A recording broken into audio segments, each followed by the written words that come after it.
Evening all, as one old gentleman used to say many years ago. Welcome along, Cardiff City phoning for Monday the 10th of November. And a very good evening to our Bluebirds who are in the box, our Foxes in the box. Jamie Anderson, top right. Evening, Jamie. Evening, mate. You all right? Yeah, good, thanks. Mr. Mark Pontin, welcome return, Mark. Good to have you back on. Thanks, mate. I hope you're doing well.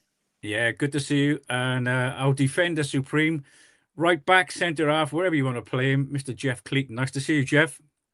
How you doing, Steve? Yeah, good, mate.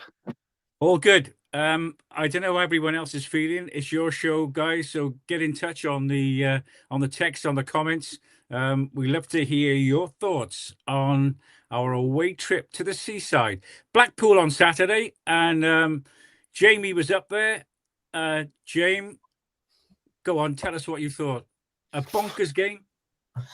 Yeah, it was probably an unstructured game, let's be honest. I think it was almost like a basketball match or whatever. First 10 minutes, they've got a fairly new manager. They come straight at us and we have to waive that initial period. They probably could have scored one or two. And then we sort of settled into the game, didn't we? And then we had more than enough chances and the keeper just grew in confidence, didn't he? It just looked like it was almost like having 2 or 3 goalkeepers in goals. We've had that, haven't we, this year, where we've had Nathan Trott's excellence. So going in 0-0 at half-time, Wiggy, you're thinking, how the hell is it 0-0? And then the second half was just, it just felt like one error led to another. And then when it's 2-0, it's like, oh my goodness, you're chasing shadows a little bit. And then, like I said, there was no structure to it. It didn't feel like it anyway. And yeah, I came out the ground myself, probably a few others maybe, frustrated at how the hell we'd lost and we conceded 3 goals against a side that were near the bottom of the league. It was a bit kamikaze, Mark, wasn't it, on Saturday? Especially the second half. Don't know what you thought about it.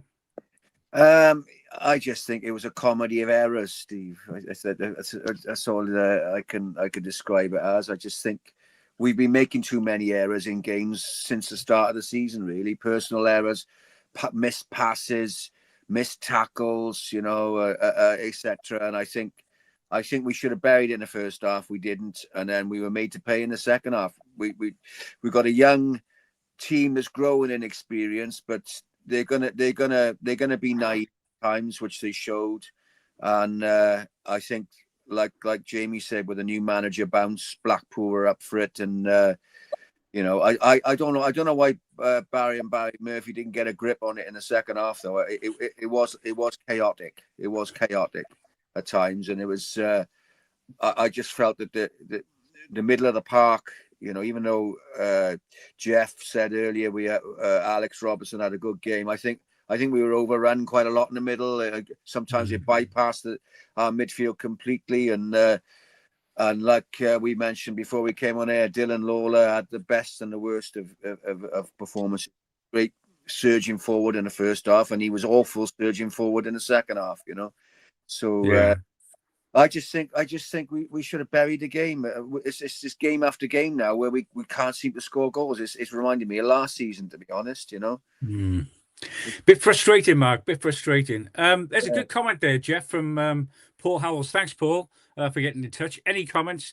Let's have them, boys and girls, and let's get you on tonight. Paul says Lawler's been great for us. However, he showed his inexperience with Blackpool's first goal, which Mark and Jamie just touched on there, Jeff. Second half, he was so disjointed and open, which we will come to. But as a centre half and ex-right back there, Jeff, I don't know what Dylan was doing with their first goal. No, exactly. That's as I said, I rate Dylan. He's a great prospect. But that first goal, the player's running at you, and he's backing off him. I think he was concerned about what was outside him, was the cover there. But you go to the ball. You've got to go to the ball. So if I'm playing centre half right back, I want to stop the man who's got the ball. And Dylan seemed to get further away from him. And I was actually screaming at the telly at the time. I go, get close to him. And it just invited the shot. And I think the shot caught Trott out. I honestly thought he was flying over the bar when I first saw it, and it absolutely flew into the top corner. But Dylan was well at fault for that one, unfortunately. Thought he had a bit of a mare second half. He was too far forward. He got spun for, I think it was his second goal as well.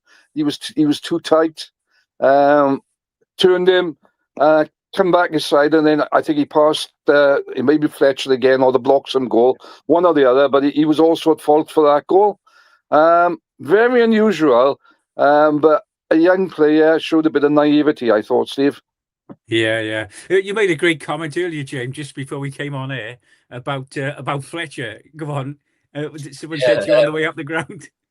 Yeah, on the train home, a Blackpool fan said to us before the game, they all thought he was a conference sort of striker, thinking, he's the worst thing ever. After the game, they all said he was like the Blackpool Ronaldo. They said he wouldn't have to buy a drink. He wouldn't have to buy a drink that night. But listen, that's what it's like, isn't it? I think we've had our fair share of strikers in the years where, we could probably think that, oh my goodness, they're not the best, and then all of a sudden they whack one in, and you think, wow, where's that come from? Where's that been all season? So, it's the old saying, isn't it? You've got to buy a ticket to win the lottery.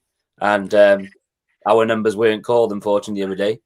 Yeah, I got to say, looking in at the game, as I said earlier, I don't think you'll ever see a more bonkers game. And the amount of chances, we've gone from what you mentioned earlier, Jeff, you were at Bolton, to where we really struggled. I don't think we maybe had one shot on the goal all game, to the first half at Blackpool, where we were creating chances just willy-nilly. I wrote down, I think that Colwell had 3 chances around about 35 minutes. He had 3 chances in the space of a minute.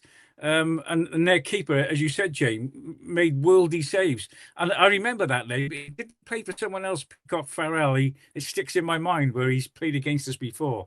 And he's done all right. But he was like, as you said earlier, he's like having 2 or 3 keepers between the sticks. And it wasn't for we created some great chances. I don't know what you all thought, especially down the left-hand side. But we just didn't capitalize, just didn't put one in the net. And if one goes in, as we all know, it's a totally different game, guys. Yeah, well, I think at the end of the day, any game, you got to put your chances away. As you said, Colwell, he had a shot, he had a diving header. From the diving header, he tried to flick the ball in again. Helliman had a really good shot, and the keeper pulled off a good save. 3 or 4 good saves. Colwell, Ruben set up his brother for one, and he struck it straight at the keeper. And he did the same again in the second half, actually, Joel. We've got to put these chances away. If we don't, they're going to come back and bite us on the proverbial, and that's exactly what happened. You've got to say, the 3 finishes by Blackpool were cracking finishes. Salick never got into those positions to sort of make those finishes. I have got to mention the treatment Salick had on Saturday. You were there, James. No protection at all from the referee. The number of times he was just wrestled to the ground.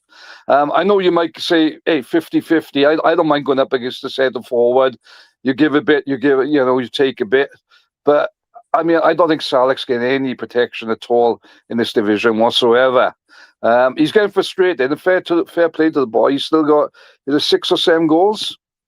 So, Well, it's a good comment there. We need something else.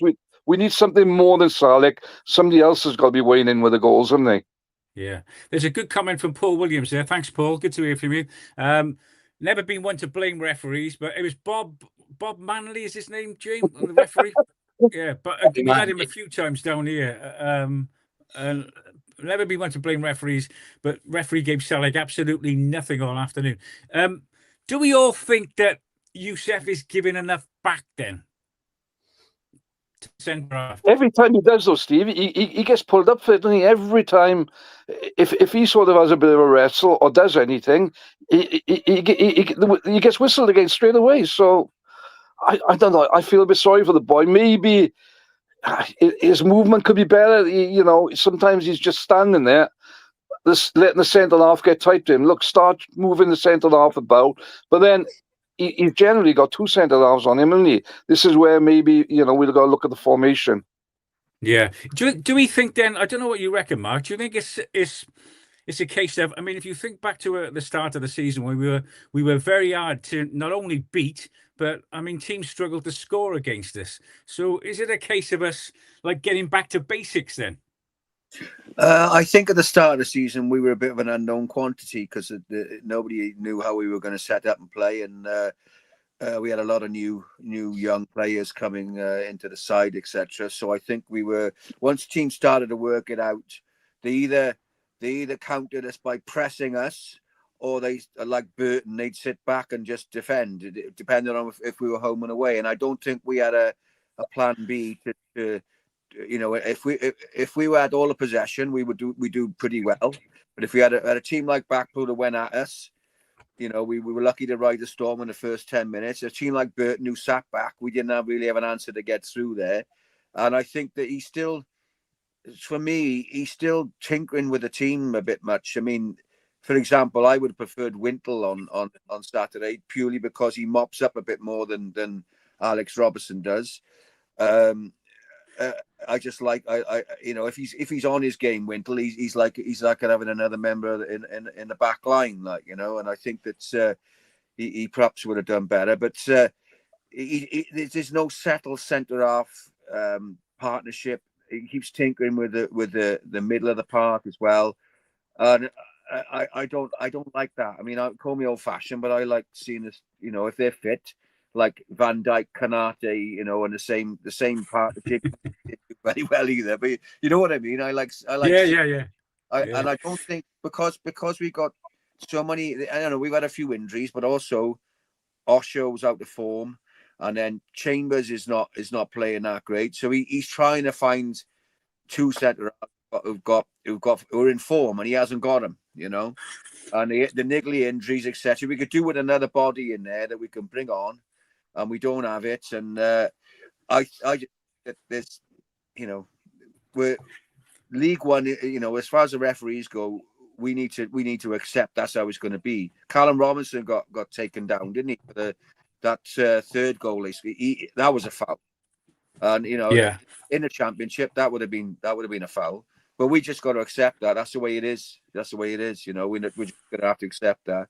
But I just think it's going to be a long season. I hope we pull through it and get at least the playoffs. But we're now seeing the reality of League One. You know, it's just the reality of League One. You know. Going back to the starting lineup, James, I thought Alex Robertson had a particularly good game in the first half, and I take Mark's point about not being, you know, having that sit in midfielder, but I thought Robertson did okay. But going back then to the start of the game, when you saw the team sheet, and you know it comes out a good hour before the game, were you anticipating 3 points, or did you think that side was wrong? I think we knew what we were going to get with Blackpool. When you look at ours versus theirs, we were probably a more football-based side. You know, when you you've got 3 ball-playing midfielders there, haven't you? Really. Whereas Blackpool, you know, like Mark said there, you've got to have someone who's not. And George Honeyman for them was brilliant. He was here, there, and everywhere, and he cut off the middle of the park quite a lot, so that the ball into Ruben wasn't always on. So Joel couldn't necessarily link up as easily. I think, like Mark's point there, is sometimes maybe I know Wintle can frustrate people because maybe we want to see the ball go forward, but defensively at the minute, I think he's just that bit of glue in front of them, isn't he? He does get stuck in, and we had it last year with Siopis to an extent. I think when you need somebody there just to clear things up and do a bit of dogged work, just to help out, especially when things are your backs are against the wall. Because I think, like we said earlier on, there are finer nuances in games that you need to do and you need to learn when you're young, and that's just killing time. If you go down with cramp or you go down with something trot, maybe just to kill a bit of momentum. And I think when Blackpool scored their first goal, you could feel it. The momentum was only going one way, and you know, as youngsters, you're hearing the crowd noise away from home. That's a lot to learn on the spot. And I mean, we're, like you said, we don't necessarily want to call it tinkering. I know there's the hectic schedule as it is. But when we had Will Fish and Dylan Lawler at the beginning of the season, we were really strong. We looked very compact. The both players knew when to go, when to stay, and so on. And when you change things, then you kind of bring Osho in, and then Osho doesn't have a good performance. things are getting, you know, picked up on. And I think Ian Everett said something very clever in his post-match interview, which was he asked his centre-backs to do something they were unfamiliar with, which was to go into the midfield areas and put pressure on our midfield three. And you noticed that because Ruben wasn't able to turn and play as much, because there was always someone up his, you know, his rear end, so to say. So, yeah, we've got to find a way. And we knew there was going to be hiccups in the road, but you just want it to be now and then to learn ahead of Northampton in the next league game. Yeah, you're right there, James. Jeff, do you think? I'm just thinking. Let's look at the away games there. Do you think there's a case then for an away game? And Jamie, great point there with Wintle, because he will do a job there. He's good at linking play, but he's good at stopping as well. But do you think there's a case on the away games where we could play maybe Wintle and say Chambers in there, up two in there, sat in there, just to shield the defence, or is that too defensive? I think if you play Wintle and Chambers, you're going to slow the game up too much. Yeah. You know, you're not going to get that fast, incisive passing that we need to get forward. But or Chambers, but at the moment probably Wintle, and then at home I would go with the combination. I don't think there's anything wrong with the combination. I think Robertson is, although he's not fully fit yet, he's getting there. And he looks a decent player. Maybe he can do that box-to-box role that we need.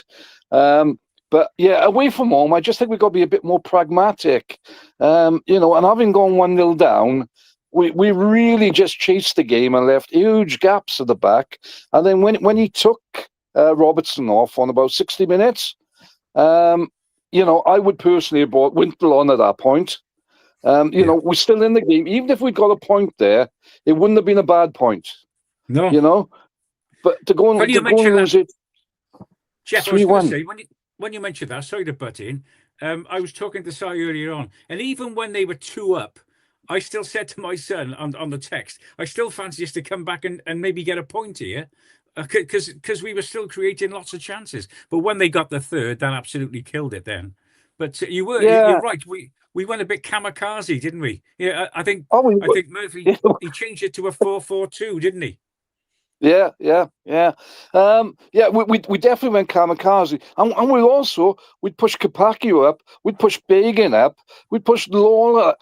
There was no cover. There was literally a ball over the top into empty space in our half, turned us, and they were away. And you look at all the 3 goals. All 3 goals are very, very preventable, and hopefully, I think Brian Murphy is doing a great job. But I think he will look at that. I think they're all going to learn a lot from that game, Steve. I think Dylan will learn a lot from it. He knows exactly what he did wrong. I think our best centre-half combination is definitely Fish and Dylan, but because they're both young, they're both a little bit injury prone. Dylan apparently is getting these growth spurts now, same as Ruben had. So I agree with Mark. You want your 2 centre-halves, don't you? You want them to be settled. Your 2 centre-halves, barring injury, you want your 2 centre-halves playing regular. And we haven't really had that. So, if we could get them 2 together, but I don't know.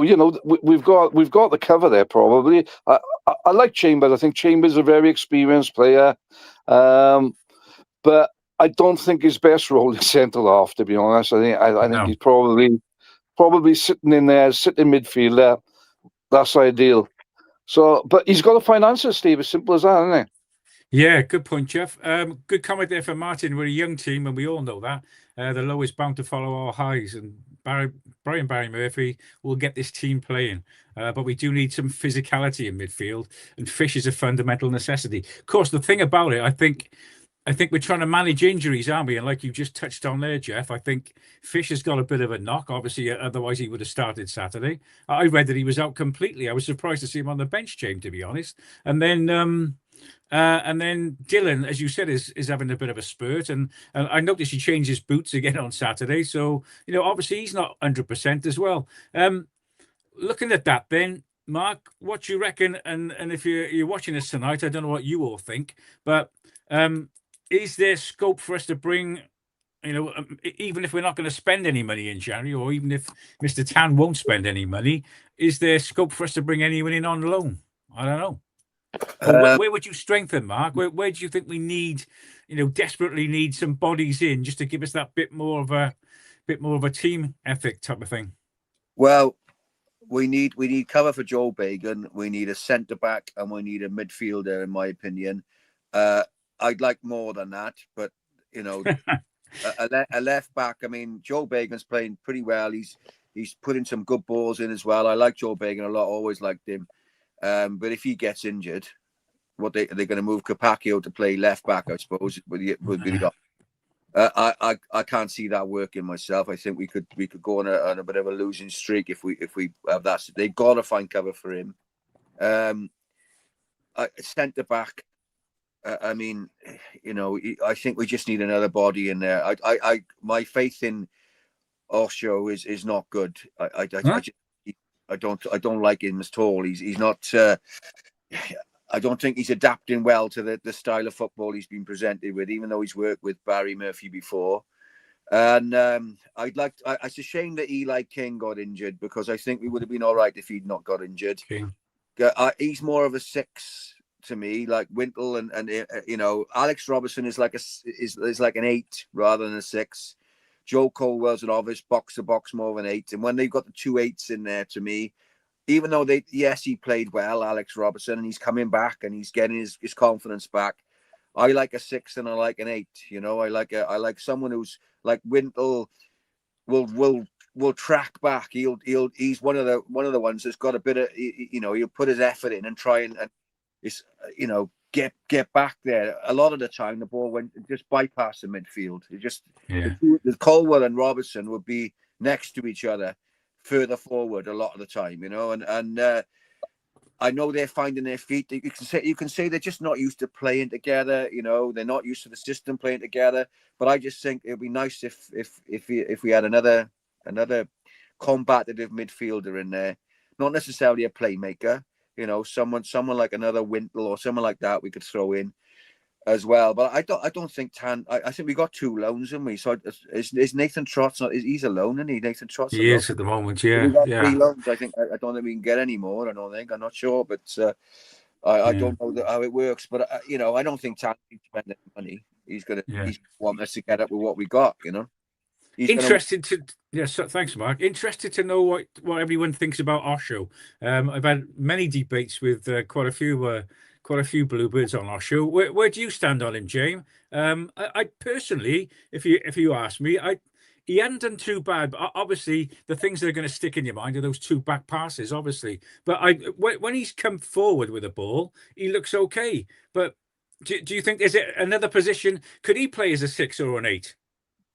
That's what a few of us were saying about if he's probably he's very calm at centre half, isn't he? And I think, like you see with some of his passing, he does it before necessary thinking. Maybe he's on a different page to someone else, but why not try him as a number 6? Because like you said, he's almost like Dylan, isn't he? He likes to drive out with the ball. He's quite confident on the ball, but maybe his defensive errors and his lapses of concentration are costly. So maybe try him as a 6. I mean, I think there's a player in there. I don't think we would have signed him if we didn't, and especially with it being our only permanent transfer of the window. Yeah. I don't think we would have signed him if we didn't think there was a player in there. Obviously, Barry Murphy's got to protect him because he can't come out and slate him, can he? So I think he used the whole the excuse book, didn't he, that he came out with. But listen, I'd probably expect him in the squad tomorrow, if not in the starting 11 tomorrow night. And listen, the only way, I suppose, to get over the mistakes that you've made is to play minutes and to put good performances on tape, I suppose. So no game now for a couple of weeks, Jeff. What's your thoughts on Osho? Do you think obviously it'd be nice to see him out there tomorrow, just to see if he's see how he's getting on mentally more than anything? Tomorrow will be interesting, won't it? It's a route to Wembley. It's probably our easiest route to Wembley, really. But we went and messed it up losing the Newport, didn't we? So we don't always. I was reading today, because we've got a lot of players, haven't we? Even with our under 21s, been called up by Wales, under 17s, under 18s even. So we're missing a lot of players who definitely played in that game. But apparently, Arsenal got 7 of their under 21s called up by England. So, you know, you don't know what sort of side they're going to put out. I'm just wondering, if we've got to play by the rules, we've got to play 4 players from the squad on Saturday, I believe, or at least start them. I don't see why Isaac can't get a game. He hasn't had that many minutes. I know they're trying to manage his minutes because of his injury record with his hamstrings, etc. But you know, I would have thought Davis might play. I don't think he's going to risk Salek. Robinson hasn't played very much, has he? So Robinson could play. Oshu, if I pronounce that right. I think he's got to have a game, really, hasn't he? You know, we got to give him a chance. Personally, I think there is a player there. He's just been a bit casual at times, hasn't he? And you know, it's cost us once, nearly cost us again. The other day, that terrible back pass.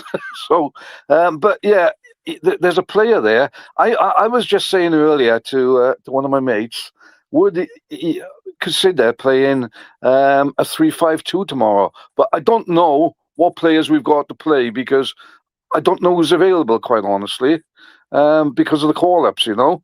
But would you consider changing the formation tomorrow and going 3-5-2, playing 2 up front, just to see how that works? Maybe playing. I personally, I think Oshu could play in midfield, but then who do we play around him? You know. Yeah, tomorrow will be interesting. I couldn't call the side tomorrow, Steve, because I really don't know who's going to be available.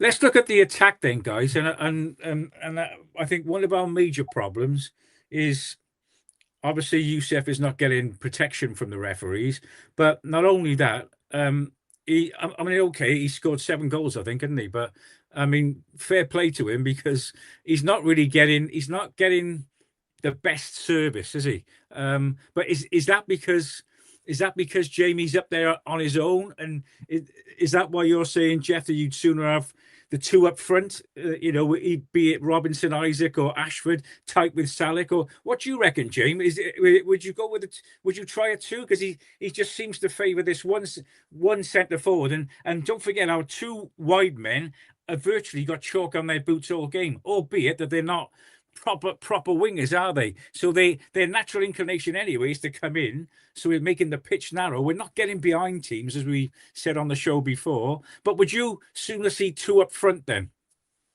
Yeah, I think it comes down to the spaces and the distances between people, because I think we conceded a goal against Peterborough in the cup, didn't we, where the keeper went long and it went over the middle of our players and it went basically straight to the back 4, and then obviously they got him behind. And Saturday, I think, was the same, where if Youssef does win the ball and he's trying to hold it up, sometimes there's too much of a distance between his players to provide that support for him. So then the other centre-half then just naturally, while one's holding Youssef, the other one just sweeps up. It's a tough one, isn't it? Because when we did go almost like we do go 2 up top, we seem to do it when we're behind in games, and sometimes it has a good impact, but sometimes it has the opposite. Like you said, we're too open. Why not? It's a cup game, like you said. Some fans, quite open on it that this is a Mickey Mouse Cup in essence, and it's probably a game that we don't need. That's probably shown with the attendance tomorrow and the lack of players we got. I'm not being funny. If that was a Carabao Cup game or an FA Cup game, it'd be postponed because, we did get shafted against Newport in regards to the sheer amount of call-ups we've had. Any other game gets called off. We see that in the league. And like Jeff said there, who knows what team we're going to be able to field tomorrow night. So why not experiment with it? Because we could be playing with some under 16 players. Who knows? You never know. Axel might play, who broke the record as the youngest sub for Cardiff. So, yeah. What about you, Mark? Would you sooner see 2 up front? And if it's Salek and another, who would you like to see? When I think back to when Ashford was coming through before he actually got in the first team, he was banging in goals as a centre forward, as a 10, wasn't he? And same with Isaac. Weren't they more sort of central players? I think we've had this problem for a while now with these inverted wingers, if I'm honest. I mean, sometimes it works really well, but if you think about the wingers cutting inside, right? If you look at down our left-hand side on Saturday with Bagan, most of the crosses were coming from Bagan. They weren't coming from wingers; they were coming from the fullbacks, yeah, the wing backs. So you'd think that the wingers cutting in there would overload, because there'd be the striker, the 10, and the wingers, and a midfielder maybe in there as well. But it's not happening like that. We've had this situation with this formation for a while. When it works well, it works really well. But it's odd to me that Brian Barry Murphy, coming from Man City, has stuck to this 4-2-3-1. When you look at those top teams, they're playing 4-3-3 most of the time, you know. And even some of them now are reverting back to the old-fashioned 4-4-2.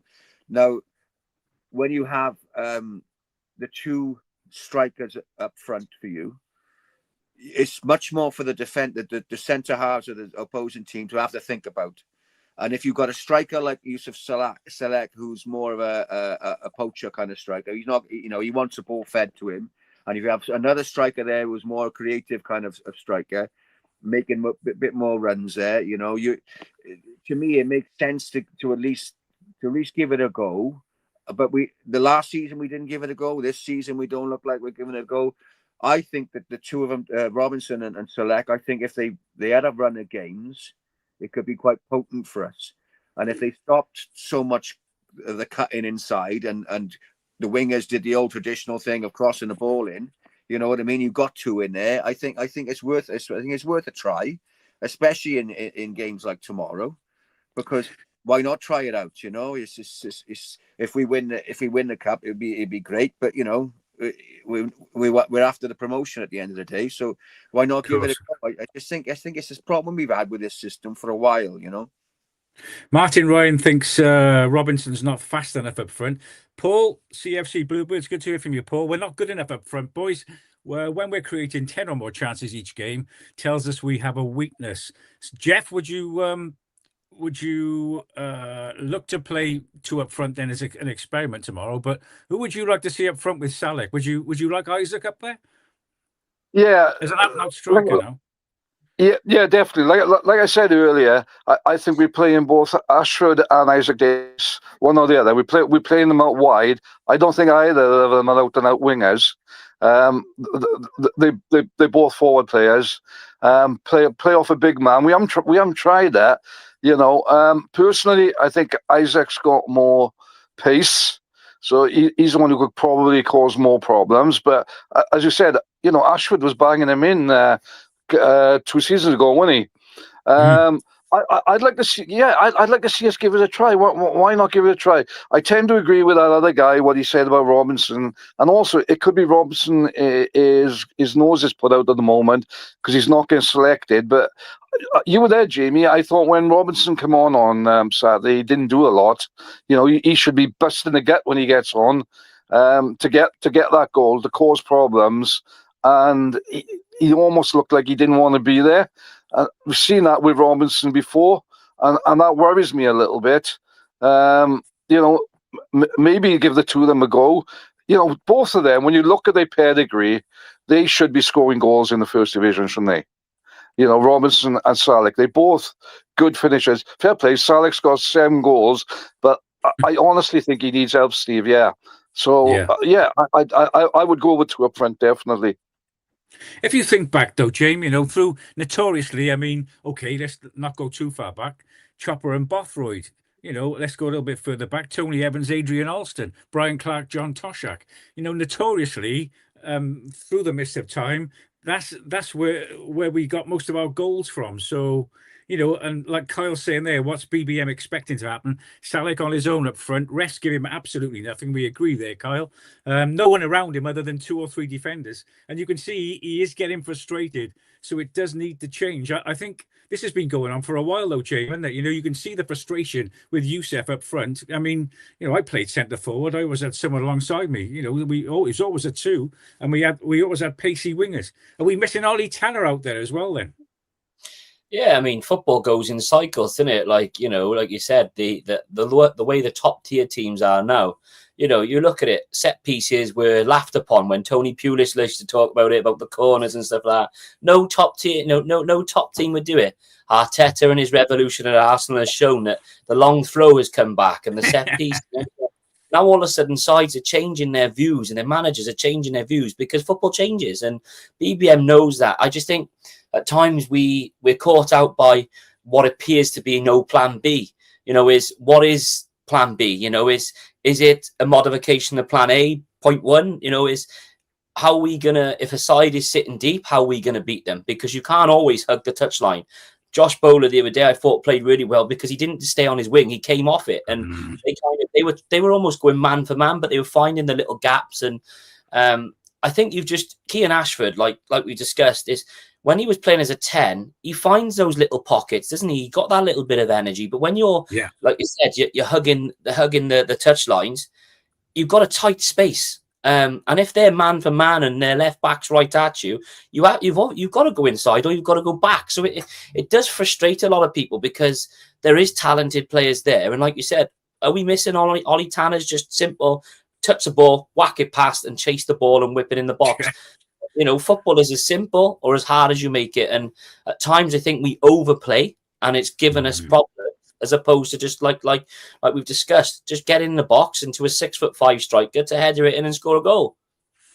And I'll add into that as well, Mark, is pops around the box and you know, shots. I mean, we did a lot better on Saturday, and we were shooting. But I mean, the number of goals you just see on, you put the games on the weekend, and someone will have a shot, and the ball's deflected off someone's backside, and it flies in the other corner. I think we need to do a little bit more of just. I mean, we the amount of chances we created in that first half was unreal, to be honest. And if it wasn't for that keeper, and I think someone's mentioned, thanks to whoever it was, I can't, that he's the Northern Ireland keeper. That's where I may have seen him before. But he did. He just had a worldy game. But at least we were creating chances and getting shots on target. It's just that they weren't going in the right areas, or that their keeper was just, you know, had one of those games, Mark.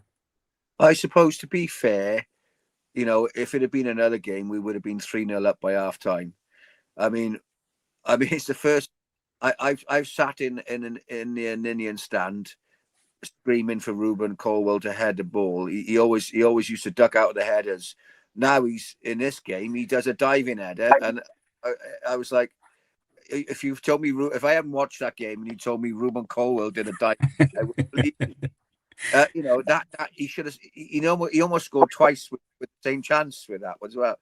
Now, you know, we should have scored. We were a bit unlucky, and their goalkeeper was exceptional. And I think then it gave Blackpool a lot of belief and a lot of momentum. And then we didn't have an answer, do we? You know, well, our head probably dropped a bit. We're never going to get it past this keeper. How are we going to beat him? And you know, then we started pushing for the goal because they went 1-0 up, and that was it. Then it was all over the place. But you know, we have to kind of be a bit fair to them because they did create a lot of chances. They did. In the second half, Kean Ashford almost scored in the second half. You know, it's just the finishing isn't the best sometimes, you know, and some dead cert chances. Even Salak is to blame. You know, he blazed one over the bar. You would have put your money on him scoring. You know, I just think that the ball didn't run our way a little bit as well. You know, and it was just one of them things. It's just there's too many personal errors for me anyway that's causing us to drop points and lose games. That's you know, I think we'll score goals. You know, if we keep the momentum up, I think we've shown we can score goals. I mean, even Callum Robinson, Jeff was saying he hasn't played. He scored 4 or 5 goals this season. You know, that Kellyman has scored a couple of goals since he started playing. I just think clean up the personal errors, have a plan B, like Jamie said. You know, be a bit more fluid in the formation. You know, maybe when we're defending to when we're attacking a bit more often. You know, that midfield's getting exposed a lot when we're defending. You know, it's you know, we were unlucky as well. Let's be honest. In the first, we should bury that. Yeah, good point. Martin Ryan's got a good point there, Mark. Neither Arsenal or Man City play with 2 up top. Midfield players need to support Salek better. and that was one of my it was a little bit better on Saturday, but that's one of my big beefs from midfield, especially last season. Midfield weren't getting in the box and in front of our strikers, and we need a bit more of that. We're sort of halfway through the show, a little bit more. I know we talked a lot about the Blackpool game, but as a general rule, are we all happy with?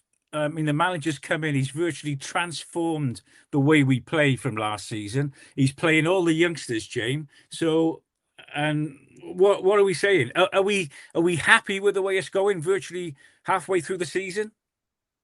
Yeah, if you would have asked me during the game on Saturday, I was probably like I said, you know what? It's joys of being a football fan, isn't it? You take the emotion out of being in the stands. You sit back, you watch the highlights, you look at the table, and you think, actually, it's not all doom and gloom. If we win our game in hand against Huddersfield, for example, we, obviously with Northampton before that, we'd go top, and you take that emotion out of it and go, we're seeing more homegrown players than we've ever seen before.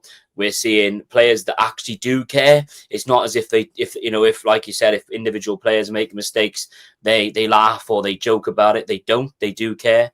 That was the only good thing about going down. I know Omar has been on a podcast and said all these things about what he believes and what have you, but that's a thing of the past. The only good thing is that we've got, I think, is it 8, 9 players that are consistently in the first team squad now, that will be assets to us as a football club, and will give 110%. So, and I think that's the bare minimum we expect, isn't it, as fans, is if players come off that pitch and they've given their all, they are young, they're going to learn, and we're with them all the way, for good, for bad, for ugly.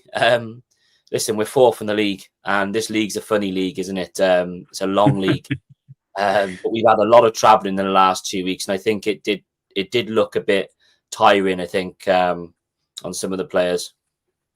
Yeah, I think it's great, as Jamie said there, Jeff, that we got, at least we got some homegrown talent in the team, and there's nothing better. I mean, I think back to when I first started watching the City, and and we had local players in the team like Don Murray, and players who you can relate to, who wear the badge and want to play for Cardiff City. I don't think there's anything worse than seeing players who are not performing out there, and the last couple of seasons who have just been there for the paycheck. So it's great to see the kids, and I think personally Murphy's done a great job. I don't know what you guys think, Mark and Jeff. Yeah, to be honest, Steve, at the beginning of the season and the first game against Peterborough, when I saw the style of play and when the players he was bringing in, I turned around and I said, look, we're going to have to be patient. And City fans are not known for their patience, unfortunately, a lot of them. But yeah, to see players like Capaccio and Lawler and young Joel come into the side, and as you say, they want, they wear that badge on their shirt with pride, and that's what you want to see. And they good young players as well. They're going to get better. Bellamy's already recognised them. He's recognised Capaccio and Lawler. Within the first division, and what we got, 4 City players called up for the firsts, and I don't know how many for the 21s. They're doing a lot of good work behind the scenes, and I got to be honest, I know Tan isn't the favourite, but the one thing he has invested in is the academy, and it's starting to bear fruit, isn't it?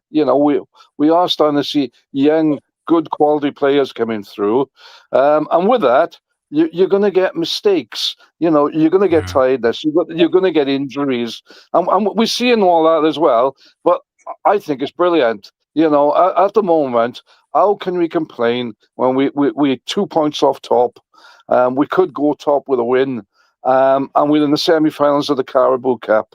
I just snatched it arm off at the beginning of the season for that. I know we're the division lower, but when you consider we got rid of 14 players as well, we've only brought in 2 loan players and 1 permanent.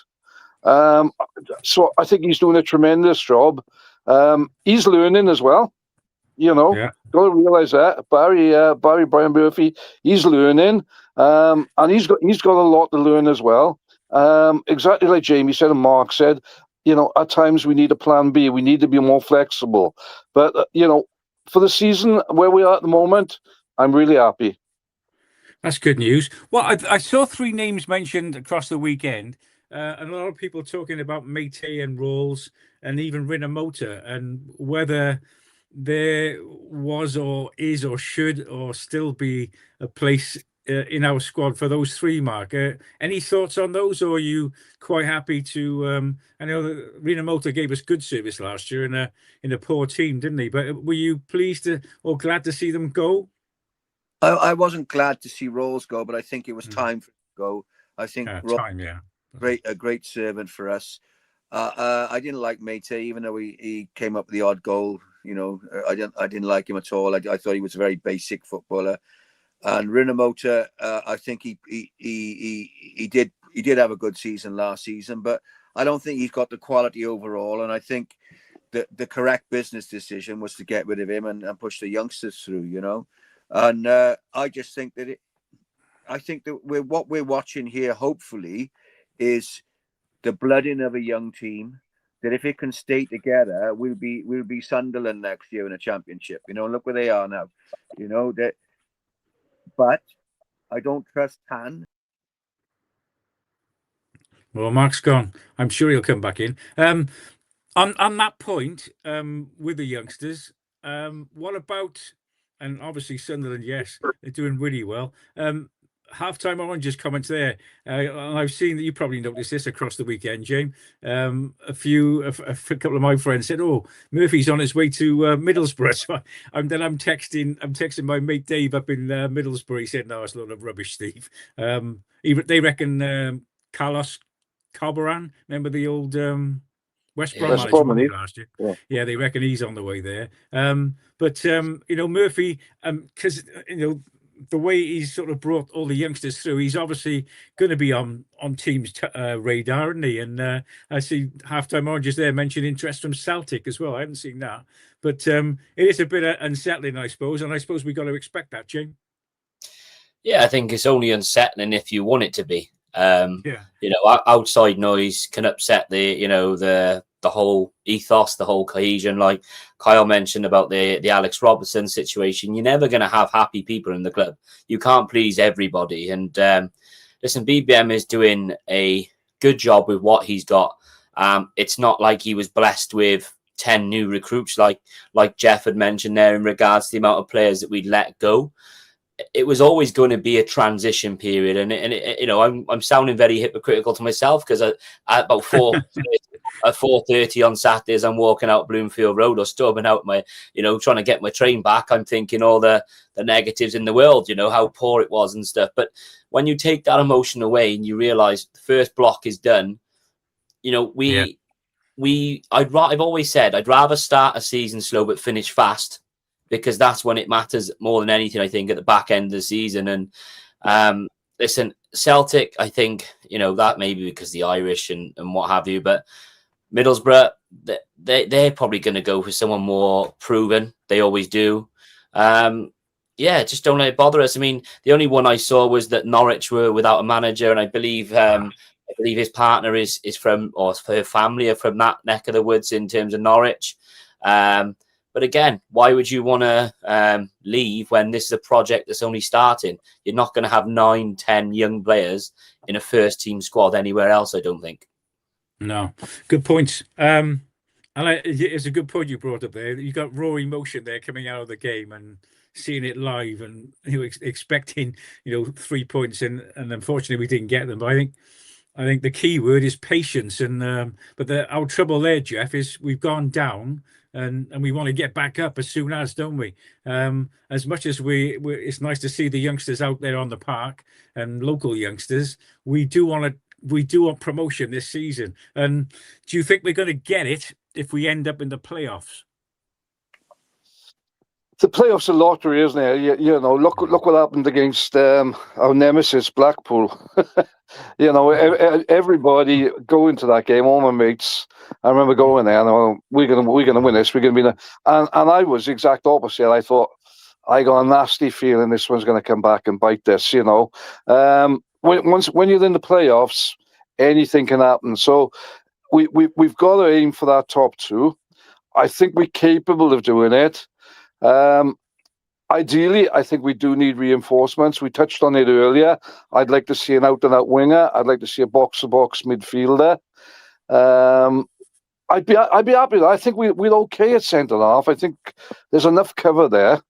You know, with we can play Chambers in there. We could even NG could play there. Bagan can play there. You might have to tweak it and play 3 at the back. But I think we're okay at centre half. I think we definitely need a midfield general. If we, you know, somebody in there who's somebody like a Kavanagh, exactly. Yeah. But you know, how often do they come about in there? And we're going to get Tanner back. You know, where he is an out-and-out winger. Where at the moment we play in, you know, what I consider 2 centre forwards there. So that's where I'd like to see reinforcements if we're going to get them. I think, you know, Tan isn't stupid. He knows we need to go back up. All the rumours we had and everything that was going on few seasons about takeovers and everything, and then he's supposed to have done a big U-turn. We you know, I don't know if that happened, but if he is considering he wants more for the club, then we've got to be a championship club.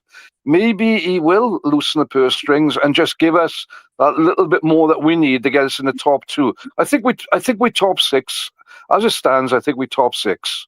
We look at top 6 side. What surprises me, how many sides? Because normally 2 points a game will take you up, but there's a lot of sides around that sort of, you know, measure, aren't they? They're around that 2 points a game, more than I was expecting, to be honest. So it's obviously very competitive. The sort of top 10 is very competitive in our league. I think we're good enough for top 6, as I say. But playoffs, yeah, you know, we could easily win them, but we could easily lose them as well. So I think we've got to be looking top 2, Steve. Look at that on the screen there from Oranges again. It's a strange league. We started very well. There's only 13 points between us in 4th and 26 points and Plymouth, who sit bottom and who've been absolutely, well, they're going awful. And of course, Mark, if you think about the January transfer window, it's generally a notoriously tough time to get any decent quality in there, because everyone wants a goal scorer. Everyone wants a winger. You know, it's always a tough window, isn't it? Yeah, I don't think we'll do a lot of business in January, to be honest. Not like Jeff said, we got Tanner coming back. I think they, like I said before, that they have to find some kind of left back cover, though. You can't see Joe Bagan playing the whole season, even if blood in another youngster. You know, it's. What about Giles out there, Mark? Ashley Giles, is he too young, James, or just throwing it in there, Mark? I don't know. Possibly, yeah. Possibly too young. I haven't seen much. I got to be honest. You know, Ashley Giles or Louis Giles? Louis Giles, is it? Yeah, Louis Giles. Yeah. I haven't seen that much of him. I don't know. He seems to be slipped down the pecking order a bit. Then he can't break into the first team. But there's still quite a few good youngsters. You know that. Mafiko? And you know, there's quite a few good youngsters that are not quite getting in yet, and we probably see some of them tomorrow. Now, you know, see who plays left back tomorrow. If we have a guy, a young kid that does really well, maybe, you know, he could be the left back cover. Like, but I don't think there's going to be much business for us in January. I don't think there's going to be much. I don't think he's going to spend much money. I think he's got this Salah case that he wants to win and all this kind of stuff. I don't think he's going to be investing much, if anything, until that's sorted out. You know, I think he's looking at us as prospects, as to make money. These players, not buying in players. You know, as long as we're top, he's not going to invest that much. Yeah, so we got is a couple of weeks break and a couple of I don't know what you think about the international breaks. Personally, I can't stand the things. I know they're changing the way the makeup and the way they do things next year, but we got a 2-week break and then we're back in away at Northampton, and James, isn't it? Northampton away and then Huddersfield home. No. Yeah, we got a big one, yeah, because we're out there. Yeah.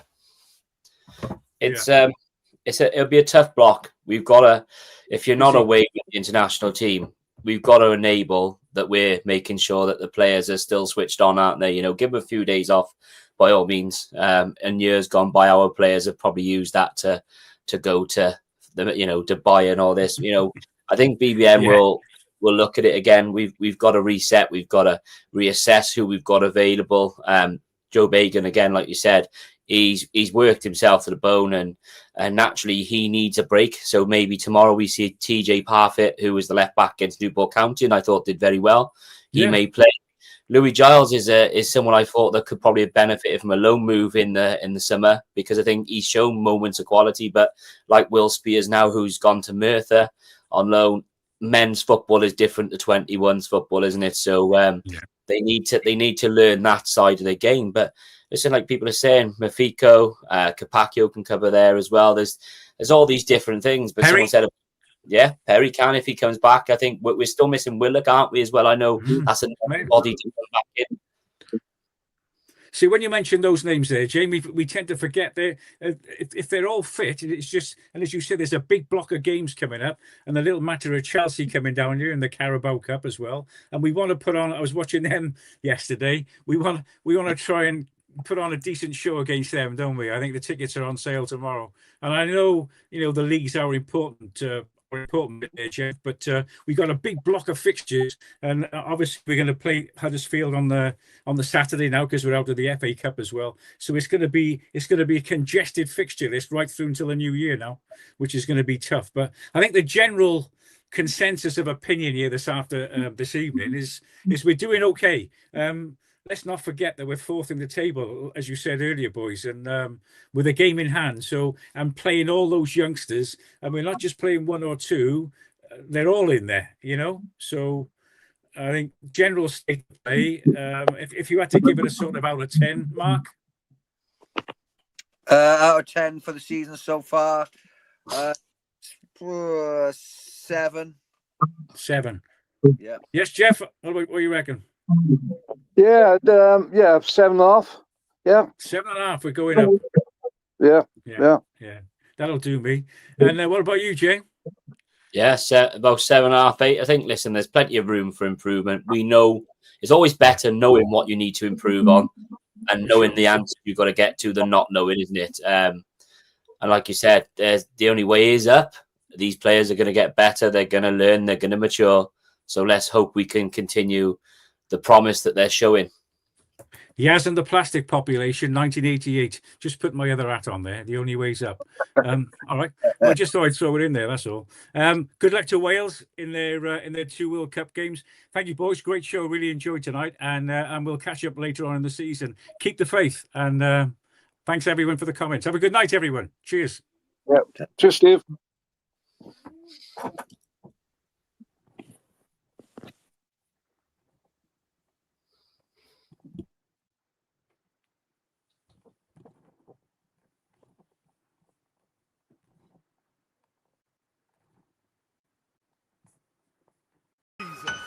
Maxwell Beats. For your Caesar, Cardiff City, ride with me for your Caesar.